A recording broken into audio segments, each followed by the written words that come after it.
Welcome back दोस्तों, स्वागत है हमारा channel movie explain in Hindi में। दोस्तों आज मैं जिस मूवी को एक्सप्लेन करने जा रहा हूँ ये एक बहुत ही पॉपुलर वीडियो गेम के ऊपर आधारित है जिसका नाम है मोर्टल कॉम्बैट। आई नो कि आप लोगों में से बहुत जन इस वीडियो गेम को खेले होंगे, लेकिन जो लोग इस गेम के यूनिवर्स के बारे में नहीं जानते हैं तो चिंता की कोई बात नहीं है, क्योंकि ये मूवी एक रिबूट है, जिसका मतलब आपको इस मूवी को देखने से पहले किसी भी मूवी को देखने की जरूरत नहीं पड़ेगी। मूवी में ही सब कुछ एक्सप्लेन किया गया है। दोस्तों इस गेम के यूनिवर्स में अलग अलग रेल्म्स होते हैं जो दूसरे रेल्म को कब्जा करने के लिए आपस में एक टूर्नामेंट के जरिए भिड़ते हैं। इस टूर्नामेंट का नाम है मोर्टल कॉम्बैट। सो अब बिना देरी करे चलते हैं सीधा मूवी के एक्सप्लेनेशन की तरफ।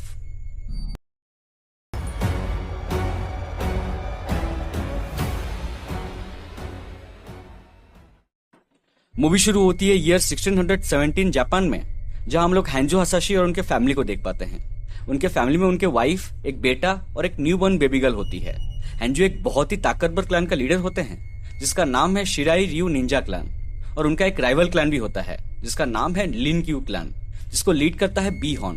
मूवी की शुरुआत में हैंजो एक जगह पानी भरने जाते हैं, मगर इसी बीच बी हॉर्न अपने क्लैन के साथ उनके क्लैन के ऊपर हमला कर देता है और हैंजो के वाइफ और बेटा को मार डालता है। मगर मरने से पहले उनकी वाइफ उनके न्यू बॉर्न बेबी गर्ल को एक सीक्रेट जगह में छुपा देती है। दोस्तों बी हॉर्न के पास फ्रीज करने की पावर थी, जिसे वो हैंजो की वाइफ और बेटे को फ्रीज करके मार डालता है। जब हैंजो वापस आते हैं तो सबको मरा हुआ देखकर बहुत ही ज्यादा गुस्सा हो जाते हैं और बी हॉर्न के क्लैन के सभी मेंबर्स को अकेले ही मार डालते हैं। दोस्तों हैंजो हासाशी खुद एक बहुत ही पावरफुल निंजा थे। इसके बाद उनका सामना होता है बी हॉर्न से और दोनों के बीच में बहुत ही भयानक लड़ाई होती है, मगर अंत में बी हॉर्न हैंजो को हराने में कामयाब हो जाता है और उन्हें मरने के लिए छोड़ के वहां से चला जाता है। हैंजो के डेथ के बाद उनका सोल चला जाता है नर्क में। फिर हम लोग वहां थंडर गॉड लॉर्ड रेडन को आते हुए देखते हैं, जो अर्थ का प्रोटेक्टर थे। वो हैंजो के न्यू बॉर्न बेबी गर्ल को वहां से लेकर गायब हो जाते हैं। जाने से पहले वो हैंजो की खून से लथपथ कुनाई यानी खंजर को भी अपने साथ लेकर चले जाते हैं। अब कहानी प्रेजेंट में आती है, जहां एक दूसरा रेल्म जिसका नाम है आउटवर्ल्ड, अर्थ रेल्म से 10 में से 9 मैच जीत चुकी है। बस एक और मैच बाकी है, जिसके बाद वो अर्थ को इन्वेट करके उसको कब्जा कर लेगी। यहाँ हम लोग को एक पुरानी भविष्यवाणी के बारे में पता चलती है कि हैंजो हासाशी का ब्लड यूनाइट करेगा अर्थ के सभी चैंपियंस को और आउटवर्ल्ड को हरा के अर्थ को प्रोटेक्ट करेगा। इस भविष्यवाणी के बारे में पता चलने के बाद आउटवर्ल्ड के भगवान शांग सुंग कुछ वॉरियर्स को इकट्ठा करता है और उन्हें अर्थ के चैंपियंस को टूर्नामेंट शुरू होने से पहले मारने के लिए भेजता है।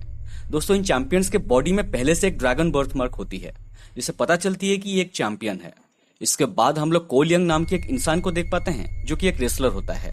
दोस्तों बीच बीच में कोल को नर्क से हैंजो की कुछ विजन्स आ रही थी। कोल के बॉडी में भी एक ड्रैगन मार्क थी, जिससे पता चलती है कि वो भी एक चैंपियन है जो आगे जाके अर्थ को प्रोटेक्ट करेगा, मगर उसको लग रहा था कि ये एक नॉर्मल सा बर्थ मार्क है। एक दिन जब कोल अपने फैमिली के साथ एक जगह डिनर कर रहा होता है, तभी अचानक वहां बी हॉर्न, जो कि अब सब जीरो बन चुका था, उनके ऊपर हमला कर देता है, क्योंकि उसे अर्थ के चैंपियंस को मारने के लिए भेजा गया था और कोल भी एक चैंपियन था। तभी अचानक वहां पर एक आदमी पहुंचता है जिसका नाम था जैक्स, जो कि कोल के ऊपर कुछ दिनों से नजर रख रहा था। वो कोल और उसके फैमिली को वहां से बचाकर ले जाता है। कोल को बिल्कुल समझ नहीं आ रहा था कि ये सब क्या हो रहा है। तभी जैक्स उसे अपना ड्रैगन मार्क दिखाता है और बोलता है कि एक नॉर्मल बर्थ मार्क नहीं है, this is a sign of a champion, यानी तुम्हें अर्थ को प्रोटेक्ट करने के लिए चुना गया है। इसके बाद वो कोल को अपने फैमिली को लेकर वहां से चले जाने के लिए बोलता है और सोनिया नाम की एक लड़की से मिलने बोलता है और अकेले सब जीरो से लड़ाई करने चला जाता है। जैसे कि हम लोग जानते हैं कि सब जीरो बहुत ही ज्यादा पावरफुल है, इसलिए वो जैक्स के दोनों हाथों को फ्रीज कर देता है और फिर उन्हें तोड़ देता है। इस तरफ कोल अपने फैमिली को एक सेफ जगह पे छोड़ने के बाद सोनिया से मिलने जाता है, जहां उसे पता चलता है कि सोनिया और जैक्स दोनों पहले मिलिट्री में काम करते थे और दोनों पिछले कुछ सालों से इस मोर्टल कॉम्बैट के ऊपर रिसर्च कर रहे थे। यहाँ हमें पता चलती है कि सोनिया की बॉडी में कोई भी ड्रैगन मार्क नहीं थी और जैक्स के बॉडी में भी जन्म से ड्रैगन मार्क नहीं था। दरअसल ये ड्रैगन मार्क को ट्रांसफर किया जा सकता है। फॉर एग्जाम्पल, अगर किसी के पास पहले से ये ड्रैगन मार्क है और कोई आके उसे सामने से मार देता है, तो उसका ड्रैगन मार्क मारने वाले आदमी के बॉडी में ट्रांसफर हो जाता है। और जैक्स को भी उसका ड्रैगन मार्क ऐसे ही मिला था, जब उसने एक आदमी को मार दिया था जिसके बॉडी में वो मार्क था। सोनिया बोलती है कि मोर्टल कॉम्बैट की लास्ट टूर्नामेंट बहुत ही जल्दी होने वाली है, जिसके बाद आउटवर्ल्ड अर्थ के ऊपर कब्जा कर लेगी। यहाँ कोल का मुलाकात होता है केनो से, जो कि ब्लैक ड्रैगन नाम की एक ग्रुप के लिए मर्शनरी का काम करता था। उसने भी पहले एक चैंपियन को मारा था, जिसके बाद उसके बॉडी में भी ड्रैगन मार्क ट्रांसफर हो गया था। हम लोग देखते हैं कि सोनिया और जैक्स केनो को पकड़कर उसे अपना बंदी बनाकर रखे थे। तभी अचानक वहां पर रेप्टाइल नाम की एक आउटवर्ल्ड की चैंपियन उनके ऊपर हमला कर देता है, जिसे शांग सुंग ने उन्हें मारने के लिए भेजा था। यहाँ हम लोग देखते हैं कि रेप्टाइल के पास गायब होने की पावर है और वो गायब होकर इनके ऊपर हमला करने लगता है। केनो किसी तरह खुद को आजाद कर लेता है और रेप्टाइल के ऊपर हमला करके उसका दिल बाहर निकाल देता है और उसे मार डालता है। इसके बाद तीनों मिलकर लॉर्ड रेडन के टेम्पल की तरफ निकल पड़ते हैं, जो कि एक रेगिस्तान के बिल्कुल बीचों बीच था। दोस्तों, लॉर्ड रेडन वही थे जो मूवी के स्टार्टिंग में हैंजो के बेटी को एक सेफ जगह लेकर गए थे। यहाँ अर्थ के चैंपियंस का कॉम्बैट के लिए बहुत पहले से ट्रेनिंग होता था।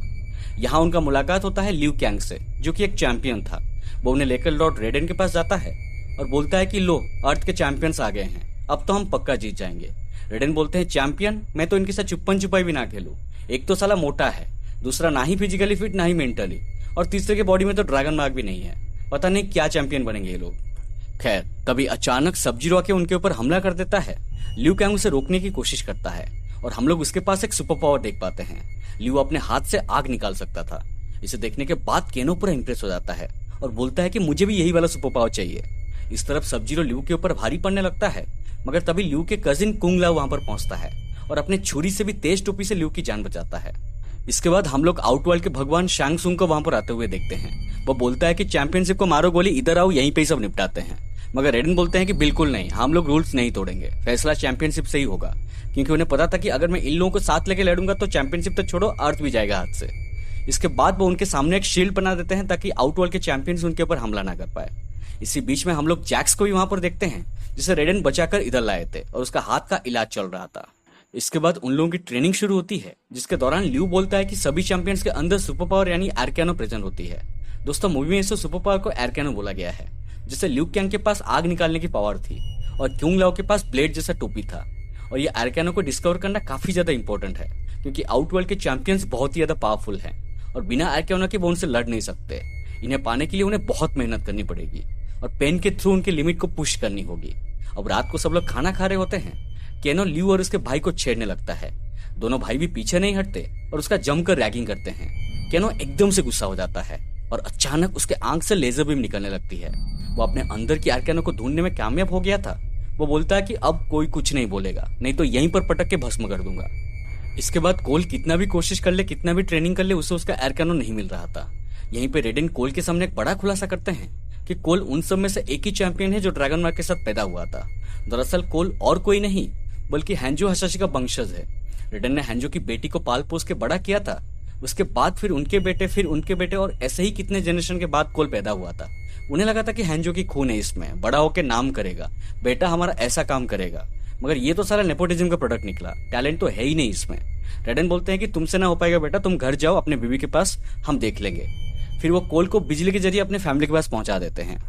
इस तरफ शैंग फिर से टेम्पल के ऊपर हमला करने के लिए अपने 3-4 जन के आर्मी को इकट्ठा करता है, जिसमें थे सब-जीरो, मिलीना, रिको, निटारा, गोरो एंड काबल। प्रॉब्लम बस एक ही थी कि शील्ड को कैसे तोड़ा जाएगा। तभी काबल बोलता है कि वहां एक आदमी है जो उनका काम आ सकता है। वो है केनो, जो कि एक बेवकूफ बड़बोला आदमी है। काबल तुरंत केनो से मिलने जाता है और उसे बोलता है कि तुम्हारा जगह यहाँ नहीं है, मैं तुम्हें बहुत पैसा दूंगा, तुम बस शील्ड को तोड़ दो। मूर्ख केनो भी पैसों के लालच में मान जाता है और अपने टीम को धोखा देके शील्ड को तोड़ देता है। इसके बाद शैंग के आर्मी उनके ऊपर हल्ला बोल कर देते हैं। काबल, जिसके पास सुपर स्पीड का पावर होता है, उसका लड़ाई होता है ल्यू कैंग से, और कुंग लाओ की लड़ाई होती है निटारा से, जिसके दौरान वो अपने 2-धारी तलवार टोपी निटारा की बॉडी के आर पार कर देता है। इधर सोनिया की लड़ाई होती है मिलीना से। मिलीना सोनिया को मारने ही वाली होती है, मगर उसे पता चलती है कि सोनिया एक चैंपियन नहीं है और उसे बिना मारे छोड़ देती है, क्योंकि उसे मार के कोई फायदा नहीं है। जैक्स अपने नए नए रोबोटिक हाथों से लड़ नहीं पाता और रिको उसे पटक पटक के पीटने लगता है। मगर कुछ समय के बाद हम लोग देखते हैं कि वो भी अपने आर्कैनो को ढूंढ लेता है और उसका हाथ अब एक पावरफुल वेपन में बदल गया था और उसे सुपर ह्यूमन स्ट्रेंथ भी मिल गया था, जिसका यूज करके वो सोनिया को बचा लेता है।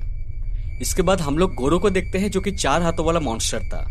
वो कोल के घर पहुंचता है और उसके ऊपर हमला कर देता है, जिससे कोल के वाइफ और बेटी डर जाते हैं। गोरो उनके ऊपर भी हमला करने लगता है, मगर तभी अचानक एकदम से कोल की आर्कैनो जग जाती है। उसके बॉडी के ऊपर एक आर्मर जैसा बन जाता है, जो कि काफी ज्यादा पावरफुल था और उसे प्रोटेक्ट भी करता था। वो अपना पावर्स यूज करके गोरो के ऊपर लगातार हमला करने लगता है और उसे मार डालता है।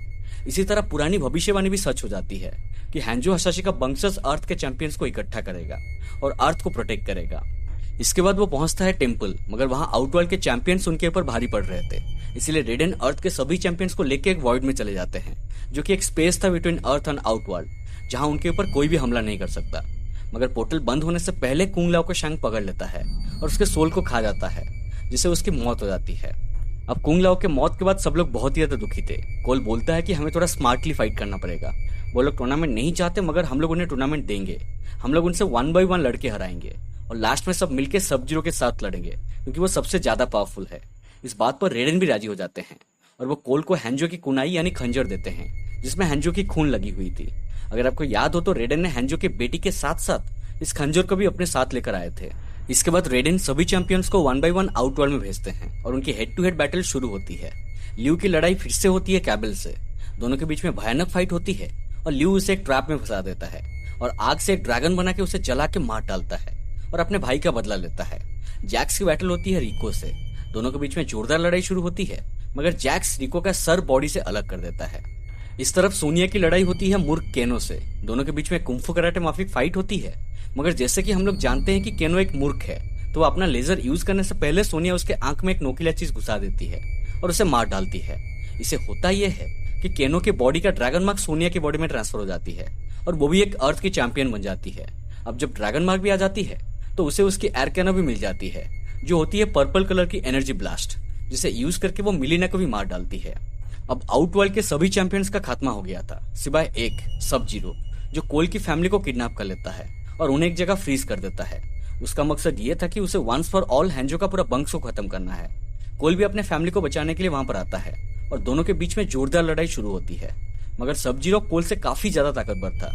वो ऑलमोस्ट कोल को मारने ही वाला होता है, मगर तभी कोल हैंजो की खंजर का इस्तेमाल करता है और जैसे ही उसका खून उसमें लगता है, यहाँ पे हम लोग देखते हैं गुजबम वाला सीन, जहाँ पे हैंजो हसाशी को हेल से रिलीज कर दिया जाता है और इस बार वो आया था स्कॉर्पियन बन के। दोनों के बीच में बहुत ही भयानक लड़ाई शुरू होती है। दोस्तों, मोर्टल कॉम्बैट के यूनिवर्स में स्कॉर्पियन और सब जीरो के फाइट को सबसे एपिक फाइट माना जाता है और ये फाइट सीन भी मूवी का सबसे बेस्ट फाइट सीन था। यहाँ पे स्कॉर्पियन फाइनली अपनी फैमिली का बदला लेता है। वो नर्क की आग से सब जीरो को जला डालता है, जिसको वो कंट्रोल करना सीख गया था। इसके बाद हैंजो यानी स्कॉर्पियन कोल को थैंक यू बोलता है, क्योंकि उसका खून उस खंजर पे लगने के कारण ही उसे हेल से रिलीज किया गया था और कोल को अपना वंश का ख्याल रखने बोल के वो वहां से चला जाता है। इसके बाद हम लोग रेडन और बाकी चैंपियंस को वहां पर आते हुए देखते हैं। कुछ देर बाद वहां शैंग सुंग भी आता है और बोलता है कि लड़ाई अभी तक खत्म नहीं हुई है, मैं फिर से वापस आऊंगा, मगर इस बार एक आर्मी के साथ। रेडन बोलते हैं कि जल्दी भाग इधर से, बहुत बोलता है तुम। शैंग जाने के बाद रेडन उनके सभी चैंपियंस को बोलते हैं कि शैंग वापस आने से पहले हमें भी एक आर्मी की तैयारी करनी पड़ेगी, इसलिए वो सबको एक लिस्ट देते हैं और बाकी चैंपियंस को खोजने बोलते हैं। मूवी के अंत में हम लोग कोल को देखते हैं, जो कि जाता है Los Angeles Hollywood superstar Johnny Cage से मिलने, जिनके पास भी एक ड्रैगन मार्क थी। और दोस्तों, इसके साथ मूवी यहीं पर खत्म हो जाती है। तो दोस्तों, ये थी मोर्टल कॉम्बैट की पूरी कहानी। मूवी की एंडिंग को देखकर और भी पार्ट्स बनने की पॉसिबिलिटीज बनती है, जिसमें हमें और भी नए नए कैरेक्टर्स और फाइट सीक्वेंसेस देखने मिलेगी। उम्मीद करता हूँ कि आपको ये एक्सप्लेनेशन पसंद आई हो। वीडियो अच्छा लगा तो प्लीज लाइक करें, शेयर करें और कमेंट करके बताएं कि आपको वीडियो कैसी लगी। अगर आप अभी तक मेरे चैनल को सब्सक्राइब नहीं किए हैं तो प्लीज अभी कर दीजिए और साइड वाला बेल आइकन को भी दबा दीजिए, ताकि आप मेरे वीडियोस के नोटिफिकेशंस को मिस ना करें। मिलते हैं अगले वीडियो में, तब तक take care and have fun.